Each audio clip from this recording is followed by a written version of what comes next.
Ryterbos is op die punt om te ontplof. 'n Geheime rooftog, 'n kerkenkrisis en verhoudings wat breek. En wag totdat jy hoor wat Frankie onthul. Dit verander alles. Hallo, ek's Jacques en welkom terug by TV Praatjies. Kom ons kyk na alles wat hierdie week in Suidoorse gebeur. En glo my, jy sal niks wil mis nie. Maandag, die week skop af met spanning en planne wat begin vorm aanneem. Angie oortuig Wade om by Gary se span aan te sluit. Maar wat presies beplan hulle? Intussen is Sia desperaat om die kerk te red en hy sal byna enigiets doen om dit reg te kry.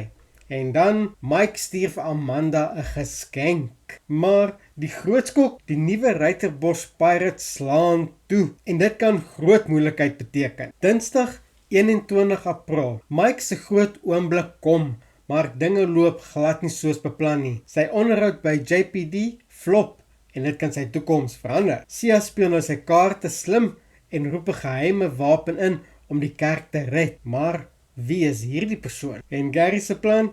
'n onverwagte besoeker gooi 'n groot spanner in die works en niks gaan weer volgens plan verloop nie. Woensdag 22 April. Kate en Sia begin ondersoek instel na die grond wat Bridget beloof het. Maar iets voel heeltemal nie reg nie. Mike maak gereed vir sy eerste dag by JPD. Is dit 'n nuwe begin of die begin van nuwe probleme? En Wade, hy is vasbeslote om uiteindelik vir Nazim te ontmasker. En hierdie keer lyk dit ernstig. Donderdag 23 April. Die spanning bereik nuwe hoogtes. Bridget reg Nazim en dit kan alles verander. Kyk vir haar groot guns van Maimuna, maar sal sy instem? En dan kom die oomblik wat almal gaan skok. Frankie onthul iets groots aan Amanda. Hierdie een gaan beslis golwe maak in Ryterbos. Vrydag 24 April. Teen Vrydag is Ryterbos heeltemal verdeel en Sia bevind hom reg in die middel van die drama. Amanda trek 'n streep, sy verbied Rian om vriende met Frankie te wees, maar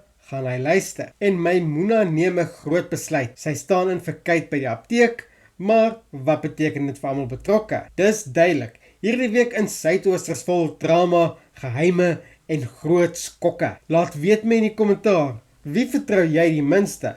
Gary, Nazim of Bridget? Moenie vergeet om te like en in te teken nie.